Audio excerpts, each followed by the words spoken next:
Class ആയതുകൊണ്ട് ഒരു പ്രാർത്ഥന കേട്ടോ. സർവേശ്വര മഹാഗുരു പരമ്പരകളെ, പ്രപഞ്ചശക്തികളെ, നിങ്ങളെല്ലാവരുടെയും സാന്നിധ്യത്തിനും സംരക്ഷണങ്ങൾക്കും നിർദ്ദേശങ്ങൾക്കും അനുഗ്രഹങ്ങൾക്കും എല്ലാം നന്ദി. അപ്പൊ ഊർജത്തെ കുറിച്ച് നമുക്കറിയാലോ. ഇവിടെ നിലനിൽക്കുന്ന എല്ലാം തന്നെ ഊർജത്താലാണ് അല്ലെ. നമുക്കെല്ലാം പ്രവർത്തിക്കണമെങ്കിൽ നമുക്ക് ഊർജം വേണം. നമുക്ക് നമ്മുടെ ശരീരത്തെ അല്ലെങ്കിൽ ഇവിടുത്തെ പ്രകൃതിയുടെ എല്ലാ പ്രവർത്തനങ്ങൾക്കും ഏറ്റവും പ്രധാനപ്പെട്ട സോഴ്സ് എനർജി എന്ന് പറയുന്നത് സൂര്യനിൽ നിന്നാണ് അല്ലെ. അതുണ്ടെങ്കിൽ മാത്രമാണ് ഇവിടെ എന്തെങ്കിലും പ്രവർത്തനങ്ങൾ നടക്കാൻ പറ്റുള്ളൂ. അപ്പോ ഊർജം എന്ന് പറഞ്ഞാൽ നമ്മൾ വിചാരിക്കുന്ന പോലെയല്ല, വളരെയധികം ശക്തിവത്തായിട്ടുള്ള ഒരു പ്രതിഭാസമാണ് അല്ലെ. നമുക്കറിയാം ഈ സൗരമണ്ഡലം അല്ലെ, ഈ പ്രപഞ്ചം തന്നെ ഊർജത്താലാണ്, ആ ഊർജത്തിന്റെ വലയത്തിലുള്ളിലാണ് ശക്തിപ്പെട്ടിരിക്കുന്നത് അല്ലെ. ഭൂമി കറങ്ങുന്നത്, ഈ സൂര്യന് ചുറ്റും ഭൂമിയും മറ്റ് ഗ്രഹങ്ങളൊക്കെ കറങ്ങുന്നത് ഒരു ഊർജ വലയത്തിനുള്ളിലാണ് അല്ലെ. അപ്പൊ ഊർജങ്ങൾക്ക് എന്ന് പറയുമ്പോൾ എത്ര ശക്തി ഉണ്ടെന്ന് ആലോചിച്ച് നോക്കി അല്ലെ. അപ്പൊ അത്രയും ശക്തിയാണ്. ഒരു പദാർത്ഥത്തിന് പോലും, ഒരു വസ്തുവിന് പോലും എന്തില്ല, ഇത്രയും ശക്തിയില്ല അല്ലെ. ഓരോ ഊർജത്തിൽ നിന്നാണ് എല്ലാ പദാർത്ഥങ്ങളും ഉണ്ടാക്കിയിരിക്കുന്നത്. അപ്പോ അതിനേക്കാൾ ശക്തിവത്തായതാണ് എന്ത്, ഓരോ എന്താ പറയാ ഊർജങ്ങൾ അല്ലെ, ഊർജ സംവിധാനങ്ങൾ. അതിന്റെ ഉള്ളിൽ നിലനിൽക്കുന്ന നമ്മളെല്ലാവരും എന്താണ്, ഈ ഓരോരോ പ്രവർത്തനങ്ങൾക്ക് ഊർജത്തെ നമ്മൾ ഉപയോഗിക്കുന്നു അല്ലെ. അപ്പോ ഇവിടെ ഊർജ സംവിധാനങ്ങളെ കുറിച്ച് പറയുകയാണെങ്കിൽ നമ്മുടെ ശരീരത്തിലും ഇതുപോലെ തന്നെ ഊർജ സംവിധാനങ്ങളുണ്ട്. ആ ഊർജ സംവിധാനങ്ങളുടെ യഥാർത്ഥമായിട്ടുള്ള സുഖകരമായിട്ടുള്ള ഒഴുക്കിലൂടെയാണ് നമ്മുടെ ഓരോ ജീവിത സാഹചര്യങ്ങളും മുന്നോട്ട് പോകുന്നത്. അതിനെ എനർജി സിസ്റ്റം എന്ന് പറയും. അതായത് ചക്രകൾ എന്ന് പറയും, ഓറ എന്ന് പറയും, അതുപോലെ തന്നെ എനർജി മെറീഡിയൻസ് എന്ന് പറയും. അപ്പൊ നമ്മുടെ ഫിസിക്കൽ ബോഡി നമുക്ക് കാണാൻ പറ്റില്ലേ, നമ്മുടെ ഭൗതിക ശരീരത്തെ. അപ്പൊ അതിലെ അവയവങ്ങളെ കുറിച്ചും അതിന്റെ പ്രവർത്തന രീതികളെ കുറിച്ചും അതിലെ ഏതെങ്കിലും തരത്തിലുള്ള അസുഖങ്ങൾ വന്നാൽ എന്തെല്ലാം ട്രീറ്റ്മെന്റ് ചെയ്യണം എന്നുള്ള കാര്യങ്ങളെ കുറിച്ചിട്ടൊക്കെ അവയർനെസ് ഉണ്ട് അല്ലെ. അതിന് തക്കതായിട്ടുള്ള എല്ലാ സജ്ജീകരണങ്ങളും നമുക്ക് ഇവിടെ എല്ലാം കാണാം അല്ലെ. മനുഷ്യ ശരീരത്തെ എന്ത് ചെയ്യാൻ പറ്റും, റിക്കവർ ചെയ്യാനായിട്ട് കഴിയും. പക്ഷെ നമ്മളൊന്ന് ആലോചിച്ച് നോക്കിയേ, നമ്മുടെ ഈ സംവിധാനത്തെ നമ്മൾ അറിയാതെ തന്നെ നിയന്ത്രിക്കുന്ന, അല്ലെങ്കിൽ നമ്മളെ അറിയാതെ തന്നെ ഊർജ്ജസ്വലമാക്കി കൊണ്ടുപോകുന്ന പല ഊർജ സംവിധാനങ്ങൾ നമ്മൾക്കുണ്ട്.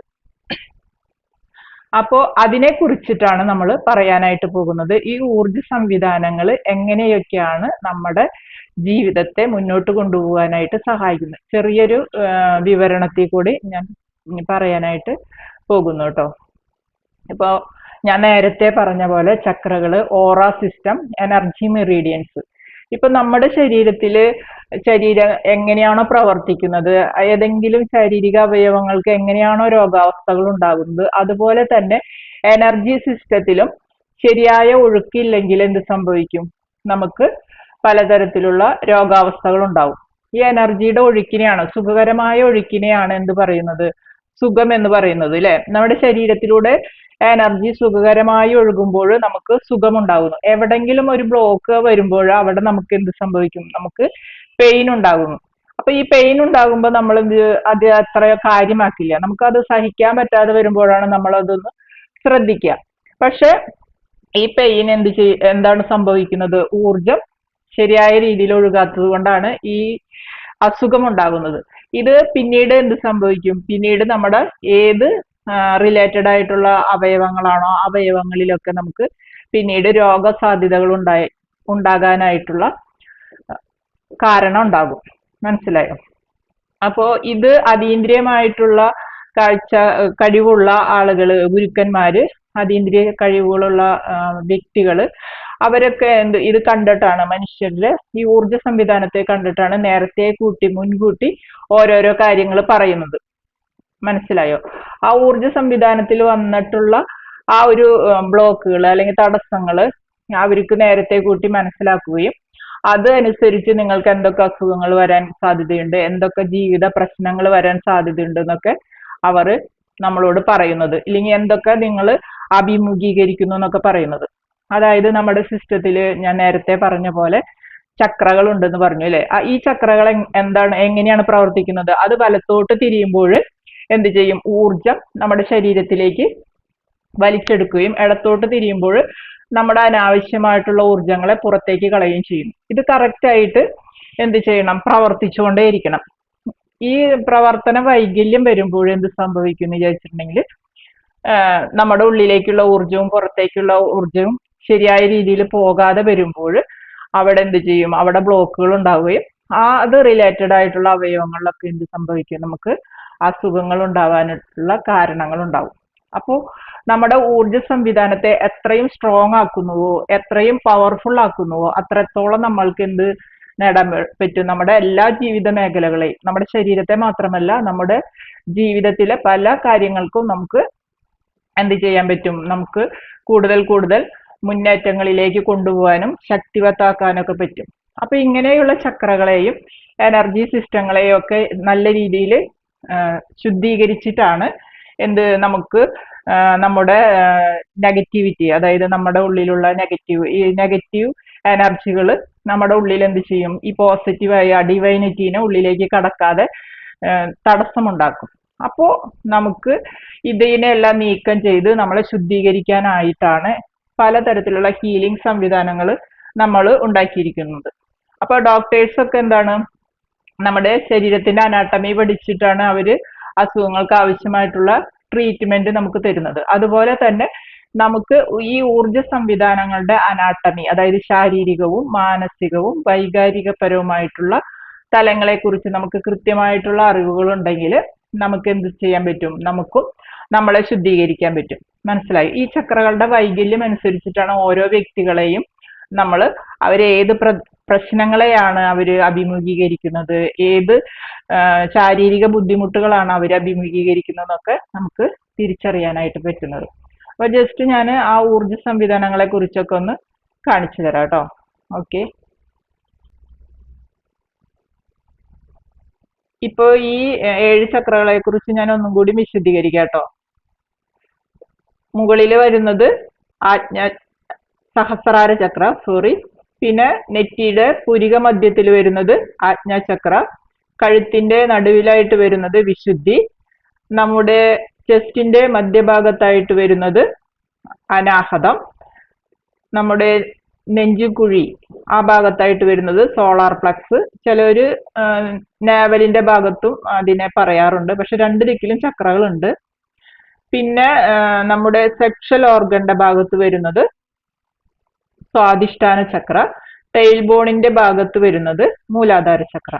ഇങ്ങനെ 7 പ്രധാന ചക്രകളും പിന്നെ അതീന്ദ്രിയമായിട്ടുള്ള കഴിവുകളും നമ്മുടെ ജീവിത സാഹചര്യങ്ങൾക്കനുസരിച്ച് അല്ലെങ്കിൽ നമുക്ക് അതീന്ദ്രിയമായിട്ടുള്ള ഉയർച്ചകൾക്കനുസരിച്ചിട്ടൊക്കെ പ്രധാനപ്പെട്ട കഴിവുകളുള്ള ചക്രകളും നമ്മുടെ ശരീരത്തിലുണ്ട്. അപ്പൊ ഈ ചക്രകളെ നമ്മൾ വേണ്ട വിധത്തിൽ ഉപയോഗിച്ചിട്ടാണ് നമുക്ക് പലതരത്തിലുള്ള കഴിവുകൾ നേടിയെടുക്കുന്നത്. ഇപ്പൊ ഈ 7 ചക്രകൾ ശരിയായ രീതിയിൽ പ്രവർത്തിക്കുകയാണെങ്കിൽ എന്ത് സംഭവിക്കും? നമുക്ക് നമ്മുടെ ജീവിതത്തെ നമ്മുടെ എല്ലാ മേഖലകളിലും നമുക്ക് സുഖകരമായിട്ട് മുന്നോട്ട് കൊണ്ടുപോകാൻ പറ്റും. ഇപ്പൊ ഉദാഹരണമായിട്ട് പറയാൻ, നമ്മുടെ ആജ്ഞാചക്രയിലാണ് അവിടെ ശരിയായിട്ടുള്ള എനർജി ബ്ലോക്കുകൾ വരികയാണെങ്കിൽ നമ്മൾ വളരെയധികം സ്ട്രെസ്, ടെൻഷൻ അങ്ങനെയുള്ള കാര്യങ്ങളൊക്കെ കൊണ്ട് നടക്കുകയാണെങ്കിൽ അവിടെ ബ്ലോക്കുകൾ വരികയും അതുമായിട്ട് ബന്ധപ്പെട്ടിട്ടുള്ള റിലേറ്റഡ് ആയിട്ടുള്ള ഇപ്പൊ കണ്ണുകൾക്ക്, തലച്ചോറിന് അങ്ങനെയുള്ള ഭാഗങ്ങൾക്കൊക്കെ നമുക്ക് അസുഖങ്ങൾ പെട്ടെന്ന് വരാനായിട്ട് ഉണ്ടാകും. അപ്പൊ നമുക്ക് ജീവിതത്തിൽ ഓർമ്മക്കുറവൊക്കെ ഉണ്ടാവും. അപ്പോൾ കാര്യങ്ങളൊക്കെ നമ്മൾ എന്ത് ചെയ്യും? പതുക്കെ ആയിരിക്കും കാര്യങ്ങൾ ചെയ്യാം. നമുക്ക് പെട്ടെന്ന് കാര്യങ്ങൾ ചെയ്യാനായിട്ട് ഉള്ള ബുദ്ധിമുട്ടുണ്ടാകും ഈ എനർജി ഫ്ലോ കറക്റ്റ് അല്ലെങ്കിൽ. അപ്പോൾ ഓരോരോ ചക്രകൾക്ക് ഇതുപോലെ താഴെയുള്ള മൂലാധാര ചക്ര ബ്ലോക്ക് ആണെങ്കിൽ നമുക്ക് എന്ത് സംഭവിക്കും എന്ന് വെച്ചിട്ടുണ്ടെങ്കിൽ നമ്മുടെ ശരീരത്തിലെ എനർജി, നമുക്ക് വളരെയധികം എനർജി ലോസ് നഷ്ടപ്പെട്ട പോലെ, നമുക്ക് ഊർജ്ജസ്വലമായി പ്രവർത്തിക്കാനുള്ള കഴിവില്ലാത്ത പോലെ, നമുക്കിങ്ങനെ ഒന്നും ചെയ്യാതെ അലസമായിട്ട് മടി പിടിച്ചിരിക്കുന്നവരുടെ മൂലാധാര ചക്ര പ്രവർത്തന വൈകല്യം ഉള്ളതായിരിക്കും. മനസ്സിലായോ? അപ്പൊ അതുപോലെ തന്നെ അതൊരു റൂട്ട് ചക്ര എന്ന് പറയും. നമ്മളെ സ്ഥിരമായിട്ട് ഇപ്പോ ഒരു വീടിന്റെ അടിത്തറ പോലെ തന്നെ നമ്മുടെ പ്രധാനപ്പെട്ട അടിത്തറയാണ്. ഇത് സ്ട്രോങ് അല്ലെങ്കിൽ നമുക്ക് ഒരു കാര്യം നമ്മളിൽ നിലനിൽക്കില്ല. സമ്പത്ത് നിലനിൽക്കില്ല, നമുക്ക് വ്യക്തിബന്ധങ്ങൾ ശരിയായ രീതിയിൽ നിലനിൽക്കില്ല, അങ്ങനെ പല എന്തൊക്കെ നമ്മുടെ ജീവിത സാഹചര്യങ്ങളുണ്ടോ അതുപോലെ തന്നെ നമ്മുടെ ശാരീരികമായിട്ടുള്ള കാര്യങ്ങളിലൊക്കെ നമുക്ക് സ്ഥിരത നഷ്ടപ്പെടും. അങ്ങനെ ഓരോ ചക്രകൾക്കും ഇതുപോലുള്ള ഗുണങ്ങളുണ്ട്. ഓരോ ചക്രകളിലും അതാത് വൈബ്രേഷൻ ഉണ്ട്, അതാത് മന്ത്രങ്ങളുണ്ട്, മൂലമന്ത്രങ്ങൾ എന്ന് പറയും. ഇതിനെ നമ്മൾ പറയുന്നത് ഓറ എന്നാണ് പറയുന്നത് കേട്ടോ. ഇത് നമുക്ക് നമ്മുടെ ചക്രകളുടെ കളറിനനുസരിച്ച് പലതരത്തിലുള്ള ഓറിക് ബോഡികളുണ്ട്. ഇപ്പൊ നമ്മുടെ വീട്ടില് മുകളിൽ ഇപ്പൊ വാട്ടർ ടാങ്ക് ഉണ്ടാവും വിചാരിക്കാം. ഈ വാട്ടർ ടാങ്കിൽ വെള്ളം നിറച്ചു വെച്ച് കഴിഞ്ഞിട്ടുണ്ടെങ്കിൽ നമുക്ക് ആവശ്യാനുസരണം നമ്മുടെ ഓരോരോ വീടിന്റെ പല ഭാഗങ്ങളിലേക്ക് വെള്ളം കൊണ്ടുപോകുന്നത് പോലെ നമ്മുടെ എനർജി സംഭരിച്ചു വെക്കുന്നതാണ് ഈ ഓറ എന്ന് പറയുന്നത്. ഈ ഓറ വിള്ളലുകളോ ക്രാച്ചസുകളോ ഒക്കെ ഉണ്ടാകുമ്പോൾ സ്വാഭാവികമായിട്ടും ഇതുപോലെ നമ്മളുണ്ടാക്കുന്ന നെഗറ്റീവ് എനർജികള്, നമ്മളുണ്ടാക്കുന്ന പ്രശ്നങ്ങൾ, നമ്മൾ ഹോൾഡ് ചെയ്തുകൊണ്ടിരിക്കുന്ന പലതരത്തിലുള്ള വിഷമങ്ങള്, ദുഃഖങ്ങള്, ഇതൊക്കെ എന്ത് ചെയ്യും, നമ്മുടെ ഓറിക് ഫീൽഡില് വിള്ളലുകളും ക്രാച്ചസും ഒക്കെ ഉണ്ടാക്കും. അപ്പോൾ ഈ എനർജി ഇവിടെ ലോസ് ആവും. അപ്പൊ ഈ എനർജി ലോസ് ആയി കഴിഞ്ഞാൽ ആവശ്യാനുസരണം ചക്രകൾക്ക് അത് വലിച്ചെടുക്കാനും പറ്റില്ല. അപ്പൊ ഇങ്ങനെ എനർജി ലോസ് ആവുമ്പോൾ നമ്മുടെ മനസ്സിലാക്കുക, നമ്മുടെ ഓറ ഫീൽഡ് അവിടെ ബ്ലോക്കുകൾ ഉണ്ടെന്നുണ്ട്. നമ്മൾ കണ്ടിട്ടുണ്ട്. ഇതാണ് ശരിക്കും നമുക്ക് കാണാൻ പറ്റുന്ന ഓറ എന്നുള്ളത്. എല്ലാവരും കാണുന്നുണ്ടല്ലോ അല്ലേ? ഹലോ ഹലോ ആ ഓക്കെ. ശരി ശരി. ഞാൻ നിങ്ങൾ പോയി കഴിഞ്ഞാൽ അറിയില്ല, അതുകൊണ്ട് ഇടയ്ക്കാരെങ്കിലും. അപ്പൊ ഇതാണ് ഓറ ഫീൽഡ് എന്ന് പറയുന്നത് ശരിക്കും. ഇപ്പൊ നമ്മൾ പറയാറുണ്ടല്ലോ, ചില ആൾക്കാർ മരിച്ചു കഴിഞ്ഞിട്ടുണ്ടെങ്കിൽ അവരെ കണ്ടു എന്നൊക്കെ പറയാറുണ്ടല്ലോ. അവരുടെ അതേ ഷേപ്പിലുള്ള ഓറ അങ്ങനെ ഉണ്ടായിരിക്കും.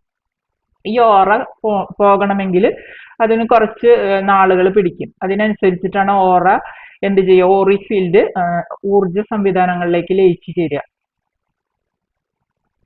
കണ്ടോ, നമുക്ക് എന്താ പറയാ, ഈ ബ്ലോക്കുകൾ ഉണ്ടാകുമ്പോൾ ഉണ്ടാകുന്ന നമുക്ക് ഏത് ഇമോഷൻസ് ആണോ ഉണ്ടാകുന്നത് അതിനനുസരിച്ചിട്ടുള്ള നമുക്ക് പെയിനുകൾ ഉണ്ടാകും.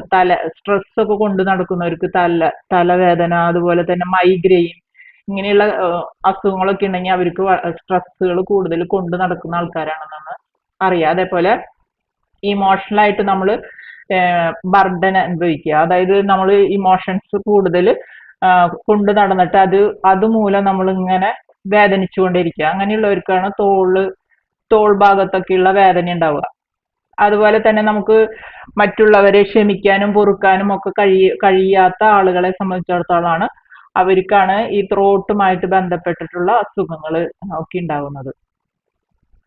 അപ്പോ ഫിനാൻഷ്യൽ വറീസ് ഒക്കെ ഉണ്ടാവുമ്പോൾ നമ്മുടെ ശരീരത്തിൽ നമ്മുടെ ഇവിടെ എന്താ വെച്ചാൽ നാവലുമായിട്ട് ബന്ധപ്പെട്ടിട്ടുള്ള അസുഖങ്ങൾ ഉണ്ടാവും.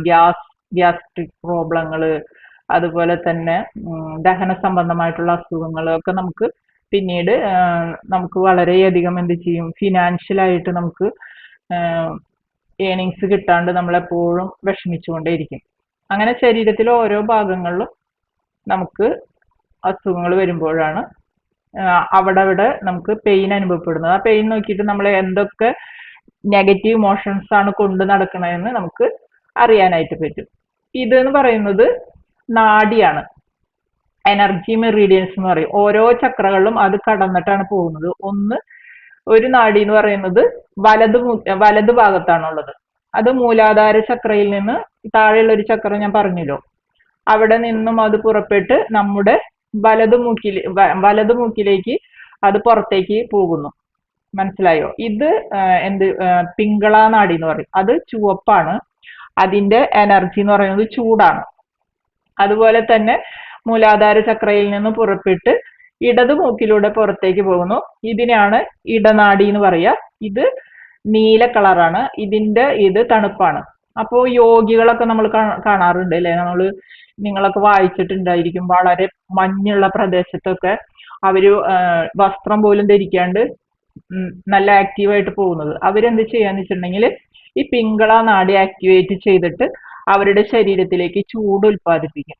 അപ്പോഴാണ് അവർക്ക് തണുത്ത പ്രദേശങ്ങളിൽ അവർക്ക് എന്ത് ചെയ്യാൻ പറ്റും, അവർക്ക് സഞ്ചരിക്കാനും അവിടെ കാര്യങ്ങൾ ചെയ്യാനൊക്കെ പറ്റുന്നത്. അതുപോലെ ചൂടുള്ള പ്രദേശങ്ങളിൽ ഇപ്പൊ നമുക്ക് നല്ല ചൂടുള്ള കാലാവസ്ഥയിലൊക്കെ ഇടനാഡി നമ്മൾ ആക്ടിവേറ്റ് ചെയ്താൽ നമുക്ക് നമ്മുടെ ശരീരം കൂളിംഗ് ആയിട്ട് നിലനിർത്താൻ പറ്റും. ജസ്റ്റ് പിന്നെ അതിന് വേറെ വേറെ കുറെ കഴിവുകളൊക്കെ ഉണ്ട് കേട്ടോ. അതിന്റെ നടുവിലായിട്ട് വരുന്നതാണ് സുഷുമ്നാ നാഡി. ഈ ഈ രണ്ട് നാഡികളും സുഷുമ്നാ നാഡി ലയിക്കുമ്പോഴാണ് നമ്മൾ നിർവാണാവസ്ഥ എന്ന് പറയുന്നത്, സമാധി അവസ്ഥയിലേക്ക് നമുക്ക് കൊണ്ടുവരാൻ പറ്റുന്നത്. അങ്ങനെയാണ്. അപ്പൊ നമുക്ക് ഒന്നിനെ കുറിച്ചും അത് പറയാൻ പറ്റില്ല, അത്രയ്ക്ക് നമുക്ക് കാമാൻ ക്വയറ്റ് ആയിട്ടുള്ള ഒരു മാനസിക അവസ്ഥയിലേക്ക്, ബോധതലങ്ങളിലേക്ക് എത്തുന്ന അവസ്ഥയാണത്. ഇത് പ്രാക്ടീസ് ചെയ്തിട്ടാണ് നമുക്ക് ഗുരുക്കന്മാര് ഇത് ചെയ്യുന്നത്. അപ്പൊ നേരത്തെ ഞാൻ പറഞ്ഞു, ഓറ ബോഡിയിൽ ഇങ്ങനെ നമ്മൾ ഉണ്ടാക്കുന്ന ചിന്തകള്, കൊണ്ടു നടക്കുന്ന നെഗറ്റീവ് ഇമോഷൻസുകൾ, നമ്മൾ കൊണ്ടു നടക്കുന്ന പ്രശ്നങ്ങൾ, ഇതൊക്കെ നമ്മളിൽ നിന്ന് വിട്ട് കളയാതിരിക്കുമ്പോൾ ഈ ഓറയിൽ അവിടെ ഇവിടെയൊക്കെ ആയിട്ട് ഇങ്ങനെ ഓരോരോ ഇതായിട്ട് പ്രദർശിപ്പിച്ച് കാണിക്കും. ഇത് കഥകളുടെ രൂപത്തിലൊന്നല്ല ഉണ്ടാവുക. എന്താണ് പ്രശ്നം അതിന്റെ മാത്രം ഒരു ചെറിയ ഒരു പിക്ചർ അങ്ങനെയാണ് ഉണ്ടാക്കുക. അപ്പൊ നമ്മൾ രാത്രിയൊക്കെ സ്വപ്നം കാണുന്ന ചിലർ പറയുന്നത് പരസ്പര ബന്ധമില്ലാണ്ട് എന്തൊക്കെയോ അവിടെ ഇവിടെയൊക്കെ ഞാൻ കണ്ടു, ഒരു കണക്ടിവിറ്റി ഇല്ല എന്ന് പറയാറുണ്ട്. അതെന്തുകൊണ്ടാന്ന് വെച്ചിട്ടുണ്ടെങ്കിൽ നമ്മൾ ഈ ഓറ ബോഡിയിൽ പോകുമ്പോൾ നമ്മൾ ഉണ്ടാക്കിയിട്ടുള്ള ഈ ചിന്തകളെ നമ്മൾ കണക്ട് ചെയ്ത് അവിടെ ഇവിടെയൊക്കെ കണക്ട് ചെയ്ത് നമ്മൾ കാണുന്നത് കൊണ്ടാണ് അത് സംഭവിക്കുന്നത്. അപ്പൊ ഇങ്ങനെ നമ്മൾ കൊണ്ട് നടക്കുകയാണെങ്കിൽ എന്ത് സംഭവിക്കുന്നു വെച്ചിട്ടുണ്ടെങ്കിൽ നമ്മുടെ ജീവിതത്തെ മുന്നോട്ട് കൊണ്ടുപോകാനായിട്ട് വളരെയധികം ബുദ്ധിമുട്ടാവും. നമുക്ക് വരുന്ന എന്ത് പ്രശ്നങ്ങളും എന്തിനു വേണ്ടിയിട്ടാണ്, നമുക്കത് എങ്ങനെ മുന്നോട്ട് പോകണം, ഇതിൽ നിന്ന് എങ്ങനെ നമുക്ക് ഓവർകം ചെയ്യാം, ഇങ്ങനെ വന്നു കഴിഞ്ഞിട്ടുണ്ടെങ്കിൽ ഇതായിരിക്കും ഫലം, അങ്ങനെയൊക്കെ നമ്മളെ തിരിച്ചറിയാൻ വേണ്ടിയിട്ടാണ് ഓരോ പ്രശ്നങ്ങൾ. പിന്നെ അതും തന്നെയല്ല, നമ്മൾ ഉള്ളിൽ കൊണ്ടു നടക്കുന്ന ഈ പ്രശ്നങ്ങളെ റിമൂവ് ചെയ്യാൻ വേണ്ടിയിട്ട് നമ്മൾ ഇടയ്ക്കിടയ്ക്ക് അത് ഓർമ്മപ്പെടുത്തുന്നതും കൂടിയാണ്. എന്താണെന്ന് വെച്ചാൽ അത് അവിടെ കിടക്കുമ്പോൾ നമ്മുടെ ജീവിതത്തിൽ നമുക്ക് പുരോഗതിക്ക് വളരെയധികം തടസ്സം ഉണ്ടാവും. അപ്പൊ അതുകൊണ്ട് ആണ് ഇത് നമ്മളെ ഓർമ്മിപ്പിക്കുന്നത്. പക്ഷെ നമ്മൾ എന്ത് ചെയ്യും, വീണ്ടും വീണ്ടും ഇത് ഹോൾഡ് ചെയ്ത് നമ്മുടെ ഉള്ളിലേക്ക് കിടക്കും. എന്തുകൊണ്ടാണെന്ന് വെച്ചാൽ നെഗറ്റീവ് എനർജികൾക്ക് വളരെയധികം വൈബ്രേഷൻ കൂടുതലാണ്. പോസിറ്റീവ് എനർജി എന്ന് പറഞ്ഞാൽ ശാന്തമായ അവസ്ഥയാണ്, നെഗറ്റീവ് എനർജി എന്ന് പറഞ്ഞാൽ വൈബ്രേറ്റ് ചെയ്യുന്ന അവസ്ഥയാണ്. അതുകൊണ്ട് നെഗറ്റീവ് ഇമോഷൻസുകളൊക്കെ നമ്മളെ കൂടുതൽ കൂടുതൽ എന്ത് ചെയ്യുന്നത്, പ്രശ്നങ്ങൾ ഉണ്ടാക്കുന്നതിന്റെ പ്രധാന കാരണം. അത് നമ്മുടെ ഉള്ളിൽ കിടക്കുമ്പോൾ പ്രശ്നങ്ങൾ അനുഭവിക്കുന്നതിന്റെയും കാരണം അതുകൊണ്ടാണ്. ഈ നെഗറ്റീവ് എനർജീനെ നമുക്ക് കളയുന്നതിനാണ് പല പല ഗുരുക്കന്മാര് അവരുടെ ഉയർച്ചയിൽ അവർ ഉണ്ടാക്കിയെടുത്തിട്ടുള്ള ജ്ഞാനങ്ങൾ, ടെക്നിക്കുകൾ മുഖേന നമ്മൾ ഓരോരുത്തർക്കും തരുന്നത്. ഇതൊക്കെ ഉപയോഗിച്ചിട്ട് നിങ്ങളെ ശുദ്ധീകരിച്ച് നിങ്ങളുടെ ജീവിതത്തെ സുഖത്തോടെ സന്തോഷത്തോടെ കൊണ്ടുപോകാൻ പറഞ്ഞിട്ട്. പക്ഷെ നമ്മളതൊക്കെ കിട്ടിയാലും നമ്മൾ എന്ത് ചെയ്യും, വീണ്ടും നമ്മൾ എന്താന്ന് വിചാരിച്ചിട്ടുണ്ടെങ്കിൽ നമുക്കറിയില്ല. നമ്മൾ എപ്പോഴും നമ്മൾ ജീവിച്ചിരിക്കുന്ന സാഹചര്യം, അച്ഛൻ അമ്മ പിന്നെ കുട്ടികൾ അവരെ ഓരോ കാര്യങ്ങൾ പഠിപ്പിക്കുന്നു. പിന്നെ അതും തന്നെയല്ല, അവരുടെ ജീവിതത്തിൽ പണം എങ്ങനെ ഉണ്ടാക്കണം, മുന്നോട്ട് പോകണം, അതാണ് ഒരു മനുഷ്യന്റെ ജീവിത ചക്രം. അപ്പൊ അതിന്റെ അപ്പുറത്തേക്ക് നമുക്കൊരു കാര്യങ്ങളും നമുക്ക് അറിയുന്നില്ല. പിന്നെ എന്തെങ്കിലും പ്രശ്നങ്ങൾ വരുമ്പോഴാണ് നമുക്കത് എന്താ പറയാ, അഭിമുഖീകരിക്കാൻ പറ്റുന്നില്ല, അതിനെ പുറത്തേക്ക് കടക്കാൻ പറ്റുന്നില്ല. അങ്ങനെയുള്ള അവസരങ്ങളിലൊക്കെ നമ്മൾ എന്ത് ചെയ്യും, നമ്മൾ ഇതിനെക്കുറിച്ചൊക്കെ എങ്ങനെയാണ് ഇതിന്ന് നമ്മൾ മോചനം നേടുകയെന്ന് ചിന്തിക്കും. അങ്ങനെയാണ് ഇങ്ങനെയുള്ള കാര്യങ്ങളൊക്കെ നമ്മൾ പഠിക്കുകയും അറിയാനായിട്ട് ശ്രമിക്കുകയൊക്കെ ചെയ്യുന്നത്. ഇതൊക്കെ ഓറിക് ഫീൽഡാണ്. അത് നമ്മുടെ ഓറിക് ഫീൽഡ് ശുദ്ധീകരിക്കുന്നതിനനുസരിച്ച് നമുക്ക് ഓരോരോ തലങ്ങളിൽ എത്തുമ്പോഴും നമ്മൾ ആ ഓറ അതാത് കളറിലായിരിക്കും നമ്മൾ കാണുക. മനസ്സിലായോ?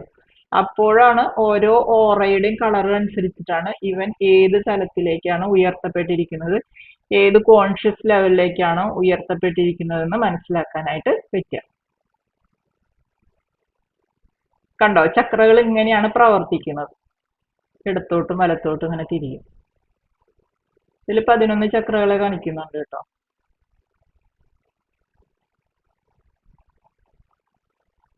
ബാക്കിലുണ്ട്, ഫ്രണ്ടിലുണ്ട്. ഇത് കറക്റ്റ് ആയിട്ട് പ്രവർത്തിക്കാത്തത് എന്തുകൊണ്ടാന്ന് വിചാരിച്ചാല് ഞാൻ നേരത്തെ പറഞ്ഞ പോലെ നമ്മൾ അനുഭവിക്കുന്ന പ്രശ്നങ്ങളെ കണ്ടുകൊണ്ടാണ്. ഇത് നമ്മള് വെസാക്ക് പൗർണമി ദിവസം നമ്മൾ മെഡിറ്റേറ്റ് ചെയ്തതാണ്. മെഡിറ്റേറ്റ് ചെയ്തപ്പോൾ എനർജി ഫ്ലോ യൂണിവേഴ്സിൽ നിന്നുണ്ടായതാണ് ഈ കാണുന്നത് കേട്ടോ. ജസ്റ്റ് കണ്ടോ? ഇത് ഇങ്ങനെ വരച്ച് വെച്ച് കാണിച്ചു തന്നതാണ്.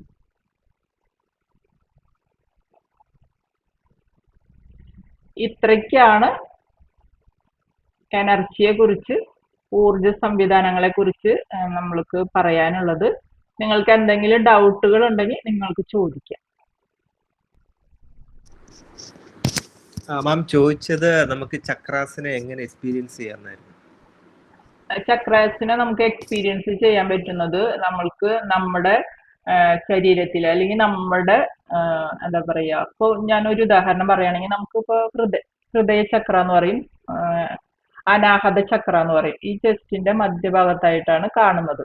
ഈ ചക്ര നമുക്ക് നെഗറ്റീവ് ഇമോഷൻസ് ആണ്, നമ്മൾ ബുദ്ധിമുട്ടാണെന്ന് വെച്ചിട്ടുണ്ടെങ്കിൽ ഇവിടെ നമുക്ക് ഭയങ്കര നെഞ്ചിന്റെ ഭാഗത്തൊക്കെ ഭയങ്കര കനവും ഒക്കെ ഉണ്ടാവും. നമ്മൾ ഈ വിഷമങ്ങളൊക്കെ കൊണ്ട് നടക്കുകയാണെങ്കിൽ, പ്രശ്നങ്ങൾ കൊണ്ട് നടക്കുകയാണെങ്കിൽ ഒക്കെ നമുക്ക് ഇവിടെ ഭയങ്കര കനായിരിക്കും. നിങ്ങൾ ശ്രദ്ധിച്ചിട്ടുണ്ടായിരിക്കും അല്ലെ? അപ്പോ നമ്മളിപ്പോ ഇവിടെയൊക്കെ ഭയങ്കരമായിട്ട് നെഞ്ചൊക്കെ ഇങ്ങനെ തിരുമും, ഇടിക്കും ഒക്കെ ചെയ്യും, വളരെയധികം വേദനയൊക്കെ വരുമ്പോ ഇതൊക്കെ നമ്മുടെ കോൺഷ്യസിലുണ്ട്. നമ്മുടെ ഏത് ഭാഗത്താണ് നമുക്ക് ടെൻഷനും ടെൻഷൻ വരുമ്പോഴും നമ്മൾ ഇവിടെ ഇട്ടിട്ടൊന്നും ഇങ്ങനെ അടിക്കുക, വേറെ എവിടെ കയ്യിന്റെ ഇവിടെ ഒന്നും എനിക്കില്ല. അപ്പൊ നമ്മുടെ സിസ്റ്റത്തിന്റെ പ്രധാനം നമുക്കറിയാം. അപ്പൊ നമ്മളെ തന്നെ അത് ക്യൂർ ആക്കാൻ വേണ്ടിയിട്ട് ശ്രമിക്കുന്നുണ്ട്, പക്ഷെ നമുക്കത് അറിയുന്നില്ല. അപ്പൊ അങ്ങനെ വരുമ്പോൾ നമുക്ക് ഇവിടെ പെയിൻ അനുഭവപ്പെടും. അതേ സമയത്ത് നിങ്ങൾക്ക് വളരെയധികം സന്തോഷം, ശാന്തത ഒക്കെ ആണെങ്കിൽ ഇവിടെ നിങ്ങൾക്ക് ഭയങ്കരമായിട്ടുള്ള കൂൾ ആൻഡ് കാം ആയിട്ടുള്ള ഒരു അവസ്ഥയാണ് നമുക്ക് ഫീൽ ചെയ്യാം. അങ്ങനെ ചക്രകളെ ഫീൽ ചെയ്യാൻ പറ്റും. ഈ ചക്രകളുടെ നമ്മൾ നോക്കി കണ്ടു കഴിഞ്ഞിട്ടുണ്ടെങ്കിൽ ചിലപ്പോൾ ഈ ചക്രകളുടെ നിറങ്ങളിലുള്ള വ്യത്യാസം അനുസരിച്ചിട്ട് ഈ ചക്രകളുടെ ഏത് ക്വാളിറ്റിയാണ് കൂടുതൽ, ഏത് ക്വാളിറ്റിയാണ് കുറഞ്ഞിരിക്കുന്നത് നമുക്ക് പറയാനായിട്ട് പറ്റും. മെയിൻ ആയിട്ട് ഇതിന് പച്ച നിറമാണ് വരുന്നത്, പക്ഷെ ഇതിന്റെ സപ്തവർണ്ണങ്ങളും എല്ലാ ചക്രകളിലും ഉണ്ട്. അപ്പൊ അതിന്റെ വേരിയേഷൻ അനുസരിച്ചിട്ടുള്ള ഇത് നമുക്കത് കണ്ടിട്ട് നമുക്ക് പറയാനായിട്ട് പറ്റും. ഓക്കെ. പിന്നെ അതീന്ദ്രിയമായിട്ടുള്ള കഴിവുകളുള്ളവർക്ക് അത് കണ്ടിട്ട് തന്നെ നമുക്ക് പറയാനായിട്ട് പറ്റും. ഓക്കെ. ഇപ്പോ നമ്മളെന്ന് പറഞ്ഞു കഴിഞ്ഞാൽ നമ്മള് എപ്പോഴും സാധാരണമായിട്ടുള്ള ഒരു കാര്യങ്ങളാണ്. പക്ഷെ നമ്മൾ എന്ന് പറയുന്നത് ഒരു സാധാരണ അല്ല, നമ്മൾ യൂണിവേഴ്സൽ ആയിട്ടുള്ള മനുഷ്യ ജന്മം എന്ന് പറയുന്നത് യൂണിവേഴ്സുമായിട്ടുള്ള സംവദിക്കാനുള്ള അത്രയും ശക്തിയുള്ള സോളായിട്ട് പരിവർത്തനപ്പെടുത്തിയതാണ് ഓരോ മനുഷ്യനും. പക്ഷെ മനുഷ്യൻ എന്ത് ചെയ്യുന്നില്ല, മനുഷ്യന് ഈ പ്രപഞ്ചവുമായിട്ട് അവർ കണക്ട് ആവുന്നില്ല. കണക്ട് ആവാത്തതിന്റെ പ്രധാന കാരണം അവനവൻ കൊണ്ടു നടക്കുന്ന നെഗറ്റീവ് ഇമോഷൻസുകൾ കാരണമാണ്. അപ്പൊ ആവശ്യമില്ലാത്ത നെഗറ്റീവ് ഇമോഷൻസ് കാരണം നമുക്ക് പ്രപഞ്ചവുമായിട്ട് നമുക്ക് കണക്ഷൻ വരുന്നില്ല. അതേ സമയത്ത് നമുക്കറിയാം, ഒരു പ്രകൃതിയിൽ എന്തെങ്കിലും ഒരു മാറ്റം വന്നിട്ടുണ്ടെങ്കിൽ ജീവജാലങ്ങൾക്കൊക്കെ തിരിച്ചറിയാനായിട്ട് പറ്റും, രക്ഷപ്പെടും അല്ലെ? ഇപ്പൊ നമ്മൾ വയനാട് ഒരു ദുരന്തം ഉണ്ടായിട്ട് ആ സമയത്തൊക്കെ ആനകള് ആ ഭാഗത്തുനിന്ന് പോയി, പക്ഷി മൃഗാദികൾ പോയി. മനുഷ്യൻ കെട്ടിയിട്ടിട്ടുള്ള മൃഗാദികൾ മാത്രമാണ് മരിച്ചിട്ടുള്ളത്, അല്ലാത്തവരൊക്കെ അവിടെ നിന്ന് രക്ഷപ്പെട്ടു. പക്ഷെ മനുഷ്യന് മാത്രം അത് തിരിച്ചറിയാൻ കഴിഞ്ഞില്ല. ഈ മൃഗങ്ങളെക്കാളും അത്രയും കോൺഷ്യസ് ഉള്ള നമ്മൾ അഹങ്കരിക്കുന്ന മനുഷ്യർക്ക് ഇത് തിരിച്ചറിയാൻ പറ്റുന്നില്ല. അപ്പൊ അത് എങ്ങനെ നമുക്ക് തന്നിരിക്കുന്ന ഇമോഷൻസിനെ, നമുക്ക് തന്നിരിക്കുന്ന മനസ്സിനെ, നമുക്ക് തന്നിരിക്കുന്ന ബുദ്ധിനെ എങ്ങനെ വേണ്ട വിധത്തിൽ ഉപയോഗിക്കണം എന്ന് അറിയാത്തത് കൊണ്ടാണ് ഇങ്ങനെ സംഭവിക്കുന്നത്. അത് വേണ്ട വിധത്തിൽ നമ്മൾ ഉപയോഗിക്കാൻ പഠിച്ചു കഴിഞ്ഞിട്ടുണ്ടെങ്കിൽ നമുക്ക് എല്ലാ രീതിയിലും നമുക്ക് ശാന്തതയോടുകൂടി സമാധാനത്തോടുകൂടി നമുക്ക് കാര്യങ്ങളെ എന്ത് ചെയ്യാൻ പറ്റും, നമുക്ക് മുൻകൂട്ടി അറിഞ്ഞ് നമുക്ക് പ്രവർത്തിക്കാനായിട്ട് പറ്റും. പക്ഷെ എല്ലാവരും എന്താ ചെയ്യുന്നത്, ഈ സ്ട്രെസ്സും ടെൻഷനും കൊണ്ട് നടക്കുക. അപ്പൊ ഇതിൽ തന്നെ വെള്ളി ശനി ദിവസങ്ങളിൽ നമ്മൾ ഫ്രീ ആയിട്ട് ഒരു ദിവസം ഹീലിങ്ങും ഒരു ദിവസം നിങ്ങളുടെ ഇമോഷൻസിനെ നിങ്ങളിൽ നിന്ന് മാറ്റാനുള്ള ഇത് കൊടുക്കുന്നുണ്ട്. പക്ഷെ എത്ര പേര് വരുന്നുണ്ട് നിങ്ങളുടെ ജീവിതത്തിൽ? ഇപ്പൊ നമുക്ക് എല്ലാവർക്കും 24 മണിക്കൂർ തന്നെ കിട്ടണേ. അത്രയും കഷ്ടപ്പെട്ട് ബുദ്ധിമുട്ടി കാര്യങ്ങൾ നടത്താൻ പ്രയാസപ്പെടുന്ന ആളുകൾക്കും നല്ല ലെവലിൽ സുഖകരമായിട്ട് ജീവിക്കുന്ന ആളുകൾക്കും എല്ലാവർക്കും 24 മണിക്കൂറാണ്. ആ 24 മണിക്കൂറിനെ നമ്മൾ എങ്ങനെ വിനിയോഗിക്കണം, നമ്മുടെ ലക്ഷ്യങ്ങൾക്ക് വേണ്ടി വിനിയോഗിക്കുന്നതിനനുസരിച്ചാണ് നമുക്ക് ഉയർച്ച ഉണ്ടാകുന്നത്. അപ്പൊ നമുക്ക് കിട്ടുന്ന അറിവുകൾ നിങ്ങൾ ഹയറായിട്ട് ചെയ്യുന്ന ആൾക്കാരൊക്കെ, നെയിമും ഫെയിമും ഉള്ള ആളുകളെയൊക്കെ ശ്രദ്ധിച്ചു കഴിഞ്ഞാൽ നിങ്ങൾക്കറിയാം, അവരൊക്കെ സ്പിരിച്വലി ആയിട്ട് അവര് കൂടുതൽ പ്രാക്ടീസ് ചെയ്യുന്ന ആൾക്കാരാണ്. നിങ്ങൾ ഏത് നെയിം ഫെയിം എടുത്ത ആൾക്കാരെയും അല്ലെങ്കിൽ സമാധാനത്തോടെ സന്തോഷത്തോടെ പ്രശ്നങ്ങളെ കൈകാര്യം ചെയ്യുന്ന ആളുകളെ ശ്രദ്ധിച്ചു കഴിഞ്ഞാൽ അവർക്കറിയാം അവരൊക്കെ സ്പിരിച്വലി സ്റ്റേബിൾ ആയിട്ടുള്ള ആളുകളാണ്. അവർ അതിനു വേണ്ടിയിട്ട് പ്രാക്ടീസ് ചെയ്യുന്ന ആളുകളാണ്. നമ്മൾ മാത്രമാണ് ജീവിത പ്രശ്നങ്ങളിൽ കിടന്ന് ഇങ്ങനെ വട്ടം തിരിഞ്ഞ് നമ്മൾ മുന്നോട്ട് പോകാതെ ഇങ്ങനെ വിഷമിച്ചും ദുഃഖിച്ചും കരഞ്ഞും ഒക്കെ നടക്കുന്നത്. അപ്പൊ നമ്മുടെ സിസ്റ്റത്തെ എങ്ങനെ ഉപയോഗിക്കണമെന്ന് അറിയാത്തത് കൊണ്ടാണ് ഇത് സംഭവിക്കുന്നത്. പിന്നെ വേറെ ആർക്കെങ്കിലും എന്തെങ്കിലും ഡൗട്ട് ഉണ്ടോ? നിങ്ങൾ ചോദിച്ചോളൂ കേട്ടോ. നമ്മൾ പറഞ്ഞു തരാനൊന്നും ബുദ്ധിമുട്ടില്ല. നിങ്ങൾക്ക് അറിയാത്ത മേഖലകളാണെങ്കിൽ ചോദിക്കാറുണ്ട് മേഖലകളാണ്. വേറെ ആർക്കും ഡൗട്ടുകളൊന്നുമില്ല? ആൾക്കാർക്ക് ഈ കാര്യങ്ങൾ അറിഞ്ഞതോടുകൂടി എന്താണ് തോന്നിയിട്ടുള്ളത്? അപ്പൊ നമുക്കൊരു ചെറിയ മെഡിറ്റേഷൻ ചെയ്യാം, നമ്മളെ ഒന്ന് റിലാക്സ് ആവാൻ വേണ്ടിയിട്ട്. എല്ലാവരും റെഡി അല്ലേ?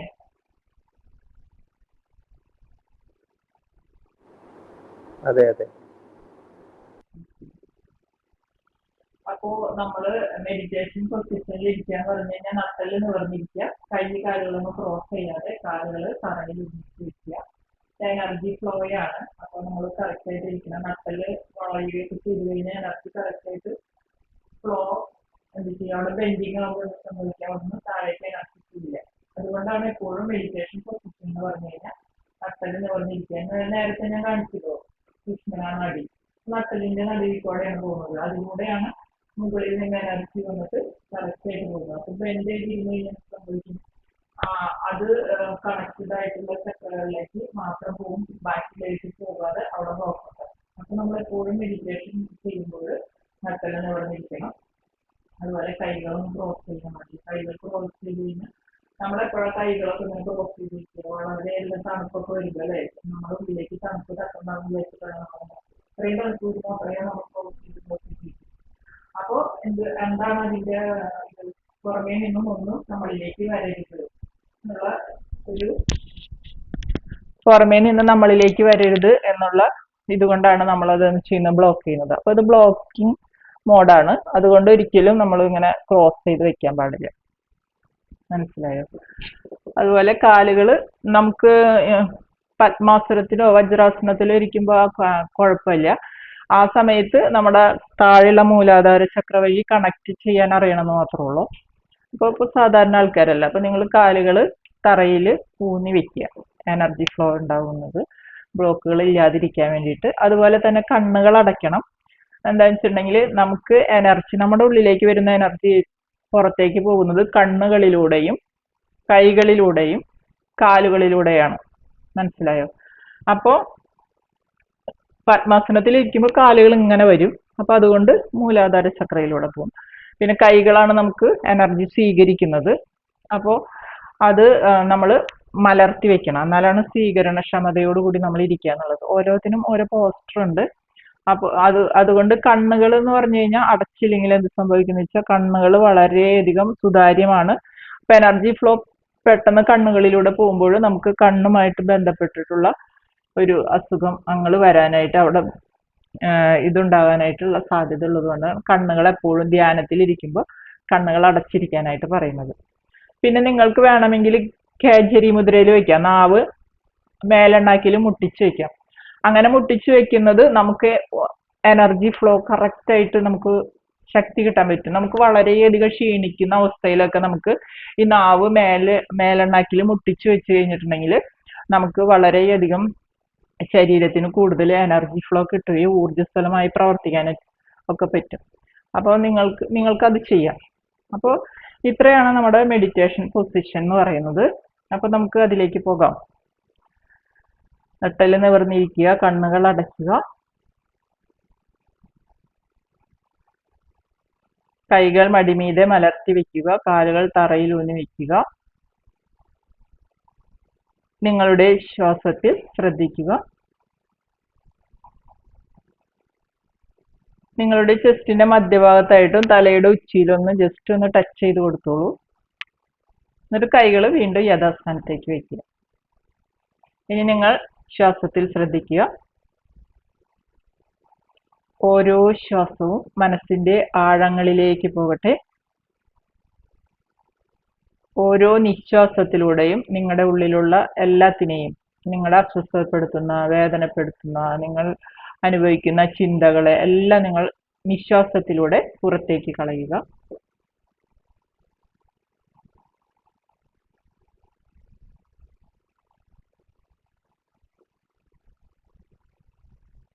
കളയുന്നതോടൊപ്പം നിങ്ങളുടെ കാൽപാദം മുതൽ തല വരെ വിശ്രമാവസ്ഥയിലേക്ക് പോകുന്നത് കാണുക. പൂർണ്ണമായും നിങ്ങളുടെ ശരീരം തളർത്തിയിടുക. ബലം പിടിക്കാതെ ഇരിക്കുക.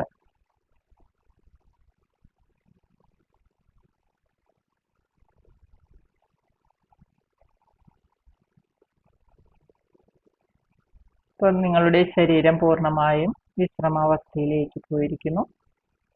നിങ്ങളുടെ മനസ്സ് പൂർണ്ണമായും ശാന്തത കൈവരിക്കട്ടെ.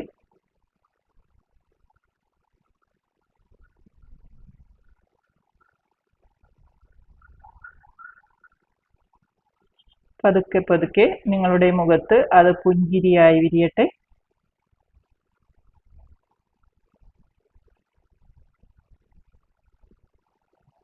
നിങ്ങൾ സ്പർശിച്ച ഭാഗത്ത് പ്രകാശിക്കുന്നത് കാണുക. ആ പ്രകാശം കൂടുതൽ കൂടുതൽ തിളങ്ങുമ്പോൾ നിങ്ങൾ കൂടുതൽ കൂടുതൽ ആനന്ദത്തിലേക്കും സന്തോഷത്തിലേക്കും വരുന്നതറിയുക.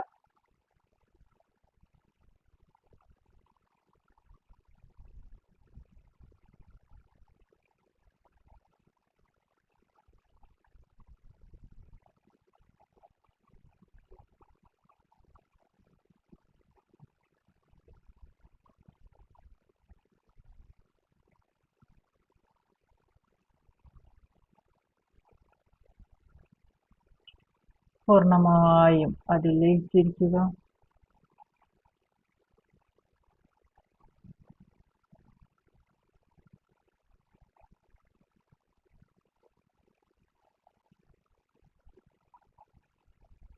നിങ്ങളുടെ ചെസ്റ്റിന്റെ മധ്യഭാഗം കൂടുതൽ കൂടുതൽ പ്രകാശിക്കുന്നത് കാണുക.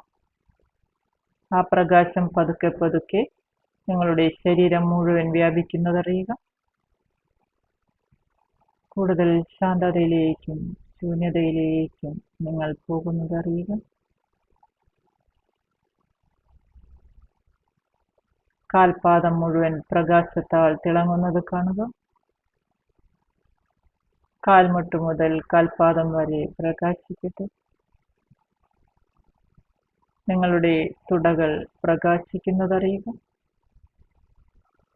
നിങ്ങളുടെ ഇടുപ്പേരിയ പ്രകാശിക്കുന്നതറിയുക.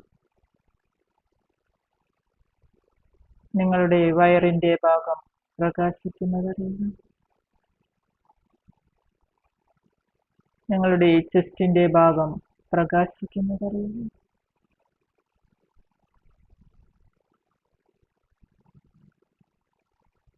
നിങ്ങളുടെ ശ്വസനതാളം കൂടുതൽ കൂടുതൽ ശാന്തതയിലേക്ക് പോകുന്നതറിയുക. പൂർണ്ണമായും വിശ്രമാവസ്ഥയിലേക്ക് പോകട്ടെ. സുഖകരമായ ഹൃദയതാളം നിങ്ങൾ ഫീൽ ചെയ്യുക.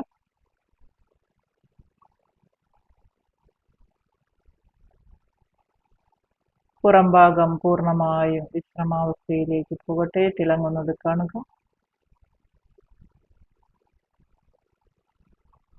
ഷോൾഡർ, കൈകൾ പൂർണ്ണമായും പ്രകാശത്താൽ തിളങ്ങട്ടെ.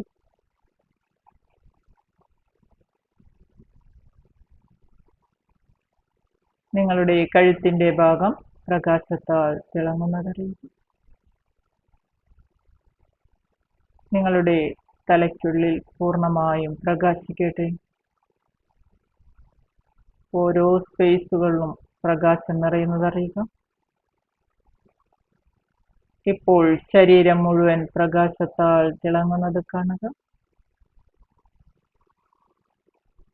നിങ്ങളിപ്പോൾ തിളങ്ങുന്ന പ്രകാശമായിട്ട് വെള്ളപ്രകാശത്താൽ നിങ്ങൾ മാറിയിരിക്കുന്നതറിയുക.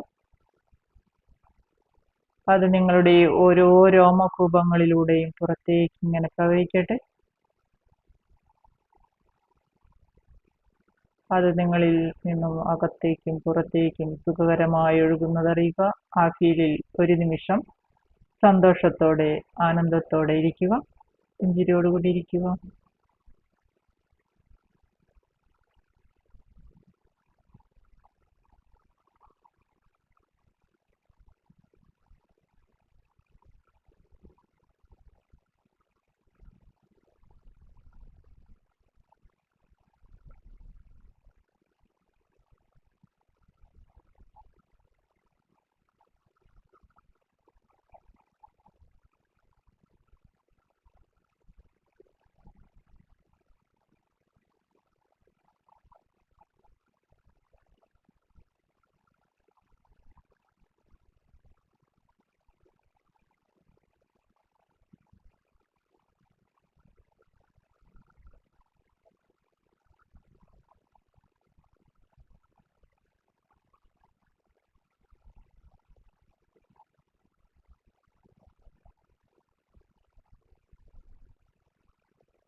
പ്രകാശിക്കട്ടെ. പൂർണ്ണമായും ഈ നിമിഷത്തിലേക്ക് വരിക. കാൽവിരലുകളൊന്ന് അനക്കി കൊടുക്കുക. ശരീരഭാഗങ്ങളെല്ലാം അനക്കി കൊടുക്കുക. മുകളിലേക്ക് പതുക്കെ പതുക്കെ അനക്കുക.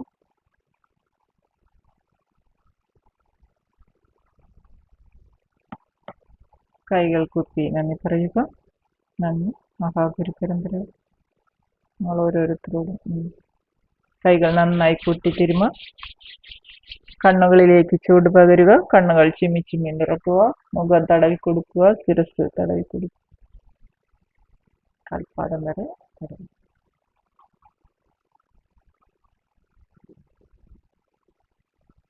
ഇങ്ങനെ ഉണ്ടായിരുന്നു.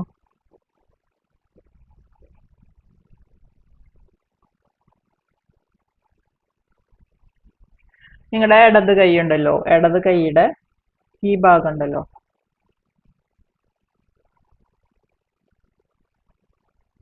നിങ്ങൾ എന്താണോ ആഗ്രഹിക്കുന്നത് അത് നിങ്ങൾ മനസ്സിൽ കണ്ടിട്ട് 24 എന്ന് പറഞ്ഞിട്ട് എഴുതുക. സ്റ്റെബിലിറ്റിക്ക് നിങ്ങളിലേക്ക് എത്തിച്ചേരുന്നതിന് ഒക്കെ ആ നമ്പർ, നിങ്ങളുടെ ആഗ്രഹങ്ങൾ സഫലീകരിക്കുന്നതിനൊക്കെ ആ നമ്പറിന് വളരെയധികം ശക്തിയുണ്ട്. നമുക്കറിയാം, നമ്മുടെ സബ് കോൺഷ്യസ് മൈൻഡിൽ ഒന്നും കഥകളായിട്ടോ നല്ല ഉണ്ടാവുക. ജസ്റ്റ് ചിത്രങ്ങൾ, സിമ്പിൾസ്, അക്കങ്ങൾ, ഇതൊക്കെയാണ് ഫീഡ് ചെയ്ത് വയ്ക്കുക. അതാണ് എക്സ്പാൻഡ് ചെയ്യുന്നത്. അതുകൊണ്ടാണ് സ്പിരിച്വൽ വേൾഡിൽ സിമ്പിളുകൾക്ക്, അക്കങ്ങൾക്ക് ഒക്കെ പ്രാധാന്യം കൊടുത്തുകൊണ്ട് നമ്മൾക്ക് കൂടുതൽ കഴിവുകൾ ഉണ്ടാക്കിയെടുക്കാൻ അല്ലെങ്കിൽ നമ്മുടെ ആഗ്രഹങ്ങൾ സഫലീകരിക്കാനൊക്കെ ഉപയോഗിക്കുന്നത്. സ്പിരിച്വൽ വേൾഡിൽ നമുക്കറിയാം സിമ്പിൾസ്, ഏഞ്ചൽ സിമ്പിൾസുകളുണ്ട്, ഏഞ്ചൽ നമ്പേഴ്സ് ഉണ്ട്, അതുപോലെ തന്നെ അക്കങ്ങൾ, ഇതുപോലെ തന്നെ പവർഫുൾ ആയിട്ടുള്ള നമ്മുടെ കാര്യങ്ങൾ നേടിയെടുക്കാവുന്ന അക്കങ്ങളുണ്ട്. അതൊക്കെ എന്തിനു വേണ്ടിയിട്ടാണെന്ന് വെച്ചിട്ടുണ്ടെങ്കിൽ പെട്ടെന്ന് നമ്മുടെ സബ് കോൺഷ്യസ് മൈൻഡിൽ സംശയങ്ങളില്ലാതെ എത്തിച്ചേരുകയും ആ നമ്മുടെ എന്താണോ ആഗ്രഹങ്ങൾ അതിനെ സഫലീകരിക്കാനായിട്ട് സഹായിക്കുകയും ചെയ്യും. അതാണ് അതിന്റെ കഴിവ്. മനസ്സിലായോ? അപ്പൊ നമ്മളിവിടെ 24 എന്ന് പറഞ്ഞിട്ട് നീല മഷിയിൽ എഴുതണം. വേറെ മഷി ഉപയോഗിക്കരുത്. നീല മഷീൻ ഉപയോഗിച്ചിട്ട് നമ്മൾ 3 വിരലുകൾ ഇങ്ങനെ പിടിച്ചിട്ട് നമ്മൾ എന്താണോ ആഗ്രഹിച്ചത് അതിങ്ങനെ നമ്മൾ മനസ്സിൽ വിഷ്വലൈസ് ചെയ്യാം. ഇത് നിങ്ങൾ 21 ഡേയ്സ് നിങ്ങൾ ചെയ്തു കഴിഞ്ഞിട്ടുണ്ടെങ്കിൽ നിങ്ങളുടെ ആഗ്രഹങ്ങൾ എന്താണോ അത് നിങ്ങൾക്ക് സഫലീകരിച്ചിരിക്കും. നിങ്ങളൊരു കാര്യം ചെയ്യേണ്ടത് കാലത്ത് 6 തൊട്ട് 9 മണി വരെയുള്ള സമയത്തായിരിക്കണം അത് ചെയ്യേണ്ടത്. ഓക്കെ?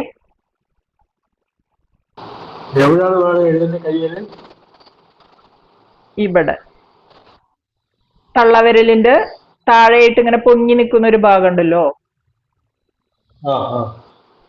അവിടെയാണ് എഴുതേണ്ടത്.